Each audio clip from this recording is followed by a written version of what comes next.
ജനങ്ങളെ വിഡ്ഢികളാക്കുന്ന രീതിയിലാണ് കോൺഗ്രസിൻ്റെ ഈ പോക്ക്.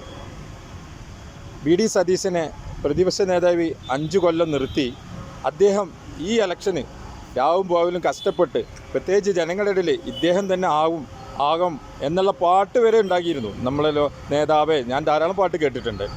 അപ്പം ജയിച്ച് ഇത്രയും നല്ലൊരു ഭൂരിപക്ഷം വാങ്ങിയതിന് ശേഷം ഈ ഇരട്ടത്താപ്പ് നയം, ഇതാണ് കോൺഗ്രസിൻ്റെ അധപതനം. പ്രത്യേകിച്ച് ലീഗിനോട് ചോദിക്കാതെ ഒരു തീരുമാനം ഇതുവരെ ഉണ്ടായിട്ടില്ല. ഇപ്പോൾ ഇത്രയും ദിവസമായിട്ട് ലീഗിനോട് അഭിപ്രായം വരെ ഹൈക്കമാൻഡ് ചോദിച്ചില്ല എന്ന് അറിഞ്ഞു. ഇപ്പോൾ നാളെ ലീഗ് പാണക്കാട് യോഗം ചേരുകയാണ്. അപ്പം തുടക്കം തന്നെ കല്ലുകടിയാണ്. എന്തായാലും വി.ഡി. സതീശൻ വരണമെന്നാണ് നമ്മുടെ മലബാർ ഏരിയയിലെ എല്ലാവരുടെ അഭിപ്രായം. നമുക്ക് കോഴിക്കോട്ടുകാരോട് തന്നെ ചോദിച്ചു നോക്കാം. നിങ്ങളുടെ പേരെന്താ? ജോസ്. എവിടെ സ്ഥലം? നടവട്ടം. കോഴിക്കോട് നടവട്ടം, ബേപ്പൂർ റൂട്ടിൽ.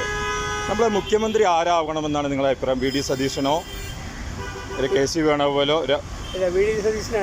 തീർച്ചയായും അതിൽ ക്രെഡിറ്റ് മൂപ്പർക്ക് തന്നെയല്ലേ ഉള്ളത്? ഓക്കെ, അയാളാണല്ലോ ഇതൊക്കെ ചെയ്ത് മുന്നോട്ട് വന്നത്. വെള്ളം കോരാനും വെള്ളം കിട്ടാനൊക്കെ അവർ ഉപയോഗിക്കുക. സദ്യ കിട്ടാൻ വേണ്ടി മാത്രം കെ സി വരുന്നത് തെറ്റല്ലേ? തീർച്ചയായിട്ടും. ഓക്കെ, ഞാനിപ്പോൾ നിൽക്കുന്നത് കോഴിക്കോട് മാനാഞ്ചിറ സ്ക്വയറിലാണ്.